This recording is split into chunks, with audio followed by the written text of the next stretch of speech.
não parar, não precipitar e não retroceder. Então dizer para esse cara, sabe quando nós vamos parar? Nunca. Nunca na sua porca vida. Né?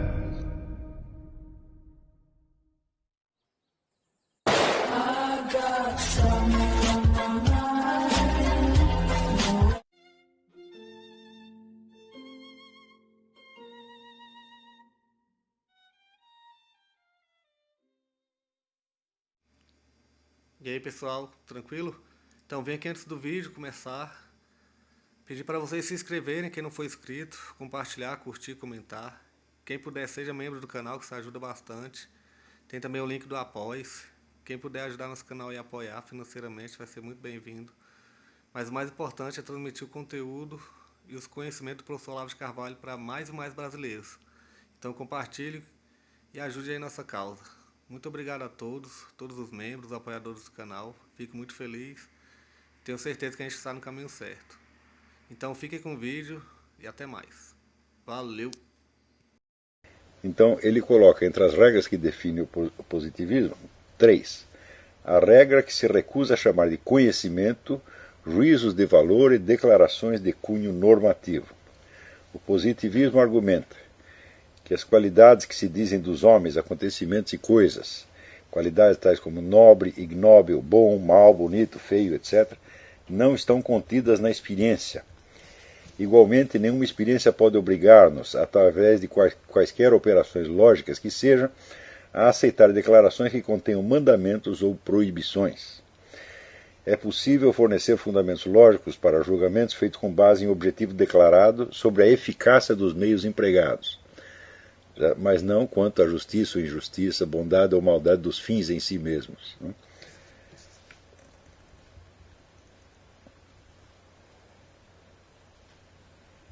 seja, não devemos supor que nenhum julgamento de valores que aceitemos possam ser justificados pela experiência. Por exemplo, o princípio de que a vida humana é um bem insubstituível não pode ser justificado. Podemos aceitá-lo ou rejeitá-lo, mas devemos estar conscientes da arbitrariedade da nossa opção. Valores não podem ser descobertos da mesma maneira que o único tipo de conhecimento digno do nome é descoberto, ou seja, o conhecimento referente a fatos de experiência. A única razão para criá-los são as nossas próprias escolhas arbitrárias. Muito bem, então hoje nós vamos nos ater a esse ponto exclusivamente. E eu queria lembrar que isto aí, esses preceitos que dizem que os juízos de valor não podem ser deduzidos da experiência, nem justificados pela experiência, que eles são, por assim dizer, projetados sobre a experiência pelas nossas próprias escolhas arbitrárias, é uma coisa que já vem de Kant. Né? Kant já havia explicado que não existe passagem lógica do fato ao valor e nem do valor ao fato.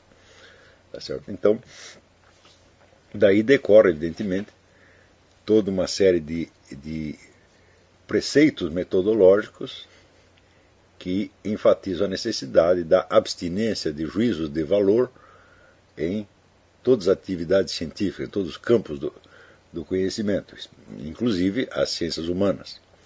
Ou seja, o sociólogo, o antropólogo, ele deve observar os fatos da experiência sem se pronunciar se são bons ou se são maus, ou se existem condutas deveriam ser preferidas ou preteridas. Tá certo? Então, a abstinência de juízo de valor colocou, por exemplo, para um dos grandes pioneiros da sociologia, que foi Max Weber, colocou um problema muito sério, porque ele disse, bom, na própria escolha do assunto que nós vamos estudar, existe um juízo de valor implícito. Então, o que nós temos que fazer? Nós temos que colocar esse juízo de valor, né, deduzir daí as escolhas que nós fizemos e depois neutralizá-las no curso da pesquisa, de tal modo que a nossa escolha de valor se restrinja, vamos dizer, à determinação do assunto e não influencie as conclusões da pesquisa. Tá certo? Então, toda uma operação intelectual para impedir que o estudo dos fatos da experiência fosse contaminado por juízos de valor. Tá certo? O hábito, então, da abstinência do juízo de valor se propagou de tal maneira pelas ciências sociais que, aos poucos, valores foram objetivamente relegados ao domínio do puramente subjetivo. Note bem que uma coisa é uma abstinência metodológica de juízo de valor e outra coisa é a crença de que os valores ou não existem, ou são irrelevantes, ou de que são sempre subjetivos e não têm fundamento nenhum na experiência. Então, muitas vezes os cientistas sociais, no seu empenho de abster-se de juízo de valor, exigiam do distinto público alguns sacrifícios intelectuais consideráveis. Por exemplo, o de você, em nome da objetividade científica, você considerar, por exemplo, que o hábito chinês de matar as crianças, as meninas recém-nascidas, ou de dá-las para os porcos comerem, é um hábito cultural como qualquer outro, tá certo? E que deve ser julgado, então deve ser observado com toda a isenção moral possível. Não devemos considerar que você criar uma criança com todo carinho seja moralmente superior a você dá-la de comer aos porcos, né? Então, evidentemente, são posições muito desconfortáveis, mas que são impostas em nome de um preceito científico herdado do positivismo, que é, então, a abstinência do juízo de valor. Bem, além disto, colocar as pessoas numa posição intelectual desconfortável, ainda é uma atitude que contrasta com toda uma tradição da ontologia ocidental. Platão identificava, quer dizer, o ser com o supremo bem, quer dizer, o que era o maximamente existente, o supremamente real, era também o supremamente bom. Tá certo? E este preceito permaneceu dominante durante muito tempo, até a Idade Média. Ainda Duns Scott dizia ens et bonum convertuntur, quer dizer, o ente e o bem são conceitos que se convertem mutuamente um no outro. Tá certo? Ainda na Renascença você ainda vê esta ideia, vamos dizer, do bem supremo como sendo o motor de todas as coisas. É a ideia de um plano divino por trás do conjunto da realidade, conduzindo tudo necessariamente ao bem. Mas, a partir do século XIX, então, a ruptura entre a ideia do ser, quer dizer, considerada como realidade, e a ideia do bem, se torna muito profunda, na medida em que toda a noção do bem e do mal é jogada para o domínio da pura subjetividade e, como diz o Kolakowski, da escolha arbitrária. Então, assim, a realidade em si é neutra. O ser, né, o mundo do ser é neutro. O bem e o mal são projeções da mente humana sobre uma realidade que em si não pode ser dita nem boa, nem má, tá certo? Nem nobre, nem ignóbil, nem coisíssima nenhuma. Então, evidentemente, o mundo dos fatos é visto também como sendo ele próprio o mundo da neutralidade. Então não é apenas que a ciência vai se abster de juízo de valor, mas a realidade em si é neutra, e a esfera dos valores é que é puramente subjetiva ou, em outros casos, cultural, ou seja, uma criação cultural humana que não tem em si nenhuma base na estrutura objetiva da realidade. Tá certo? Bom, agora vamos ver se isto embora esses preceitos sejam hoje aceitos como se fossem a coisa mais óbvia do mundo, e qualquer tentativa de introduzir de novo os juízos de valor no domínio da ciência, mesmo das ciências humanas, para não falar das ciências físicas, seria tido quase como um sintoma de doença mental. Então, apesar disso, vamos examinar se essa abstinência de juízo de valor é realmente possível na prática. Então, vejamos. Nós podemos examinar isso desde o ponto de vista de um episódio analisado pelo filósofo André Marc, um livro admirável que se chama Psicologia Reflexiva. Ele lembra o caso, eu já dei várias aulas sobre isso, com base nesse exemplo, mas aqui nós vamos examiná-lo sob um outro ângulo.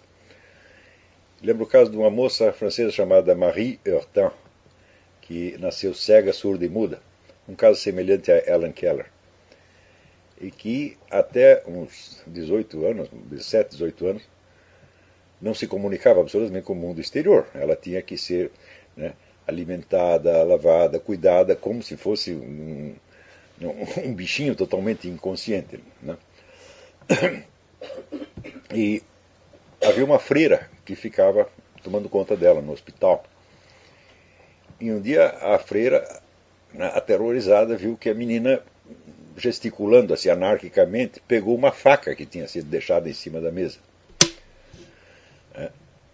E a freira tomou a faca dela e viu que ela ficou muito nervosa. Começou a se debater e emitir sons estranhos, grunhidos, né? E então a freira teve a ideia de dar a Marie um signo que representava aquela faca. Então pegou a mão da menina e fez assim, né, usando o dorso da mão dela como se fosse uma lâmina, né? E assim que a Marie conseguiu imitar este gesto, ela deu a faca de novo para a Marie, né? Depois tomou de novo. E desta vez a Marie, em vez de se debater, pegou a mão da freira e fez o signo. Então, esse foi o primeiro signo, o primeiro elemento de linguagem, de comunicação que esteve, então, à disposição daquela menina. Dali para dentro, os progressos dela na comunicação foram um negócio excepcional. Assim, em poucas semanas, ela já conseguia designar praticamente todos os objetos nos quais ela conseguia tocar, né, conseguia designar pessoas e, em suma, tinha todo um vocabulário de sinais manuais que abrangia praticamente o vocabulário normal de uma pessoa. Todo esse progresso foi muitíssimo rápido. Então, o André Marc analisa isso da seguinte maneira.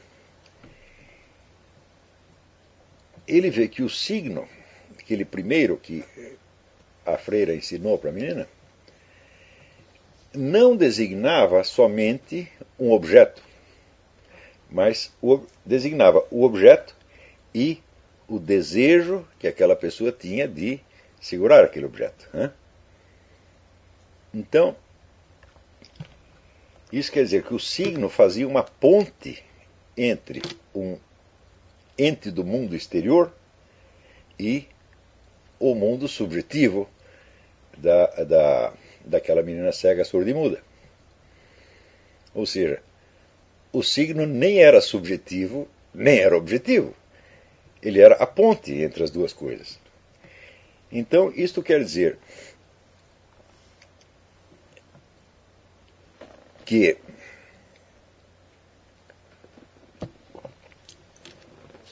todo o universo da nossa comunicação depende desses elementos chamados signos que sintetizam um ente inexistente, que é uma fusão entre o objeto do mundo exterior, um dado objetivo, e a nossa atitude subjetiva perante ele. Se você analisar a coisa um pouco mais cuidado, você verá que esse elemento subjetivo, esse elemento vamos dizer, do desejo ou do sentimento que o ser humano tem para com algum objeto que ele deseja ou repele, está presente na própria percepção sensível. Ou seja, a percepção sensível ela já tem em si um elemento de signo. Porque você não olha para nada se você não tem interesse naquilo. Ora, você não pode dizer que o interesse está dado no próprio objeto. O interesse é uma atitude subjetiva em relação ao objeto e não um traço do próprio objeto. Porém, sem esse interesse subjetivo não há conexão nenhuma com o objeto. Então, quer dizer, não somente o universo da nossa linguagem ele não é constituído de pura subjetividade, tá certo? Mas de uma relação ativa com os entes do mundo exterior. Mas também, já na própria percepção sensível, nós vemos um elemento linguístico, por assim dizer, no qual se fundem, num ato único, a percepção que você tem do objeto e a atitude subjetiva que você tem com relação a ele. Quer dizer, primeira, no mínimo, existe ali uma seleção de atenção. E essa seleção de atenção é, evidentemente, um valor que você está conferindo àquele objeto. Quando você, dentre os vários elementos, por exemplo, que tem nesta sala, eu olho para um e não para outro, eu posso dizer, é uma escolha de valor totalmente subjetiva minha. Mas acontece que sem essa escolha de valor, eu não teria acesso a este ente do mundo exterior. Ou seja, se o mundo exterior me fosse totalmente exterior, eu não conheceria absolutamente nada dele. Eu estaria fechado em mim, num universo solipsístico, exatamente como Marie Hortin estava antes dele aprender este primeiro signo e depois os vários signos que foram aos poucos compondo a sua linguagem. Isto quer dizer que o mundo concebido, o universo concebido como pura objetividade, separada da subjetividade humana, é o mundo da Marie Hortin. É um mundo totalmente desconhecido. Isto quer dizer que não há, em todo o universo concebível, não há nenhum objeto que seja puramente objetivo neste sentido. Quer dizer que a pura objetividade seria a total separação entre o objeto exterior e a minha subjetividade. Mas essa total separação corresponderia precisamente à total ignorância, ao total desconhecimento. Então, isto é, a minha subjetividade só está totalmente separada de um objeto que eu não conheço, do qual eu nada sei e que nunca esteve na minha presença. Então, isso seria a objetividade pura. Onde quer que haja algum conhecimento, existe o quê? O signo. E o signo é o elo entre objetivo e subjetivo. Se você raciocinar mais um pouquinho, você notará a seguinte coisa. Nós podemos ter a ideia de um universo constituído objetivamente, ou seja, um universo que não depende das minhas escolhas subjetivas, um universo que existe independentemente de mim, por assim dizer. Mas independente não quer dizer separado. Eu sei, por exemplo, que eu não fiz o mundo e que o mundo já existia antes de eu chegar aqui. Mas isso não quer dizer que este mundo esteja separado da minha pessoa, porque se ele estivesse separado da minha pessoa, eu não poderia estar nesse mundo. Então, isto, evidentemente, sugere a pergunta: este mundo subjetivo, que na visão positivista está separado do mundo objetivo, onde existe este mundo subjetivo? Onde ele está? Por exemplo, se você pensa alguma coisa, na sua pura imaginação, você fecha os olhos e pensa alguma coisa, e bom, onde você estava quando você estava pensando isso? Você tem que estar num lugar do espaço e no momento preciso do tempo. Ou seja, você está dentro da mesma estrutura espaço-temporal que você define como uma característica do mundo exterior ou mundo físico. E, por outro lado, onde está esse famoso mundo físico, que você diz conhecer? Se você conhece algo dele, é porque ele faz parte da sua vida subjetiva.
Chegamos a mais um final de uma aula, de um vídeo.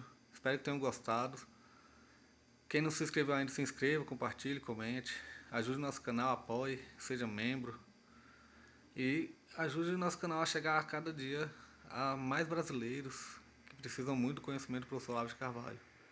Então é isso aí, fique com Deus, até o próximo. Valeu! Então é isso aí, pessoal.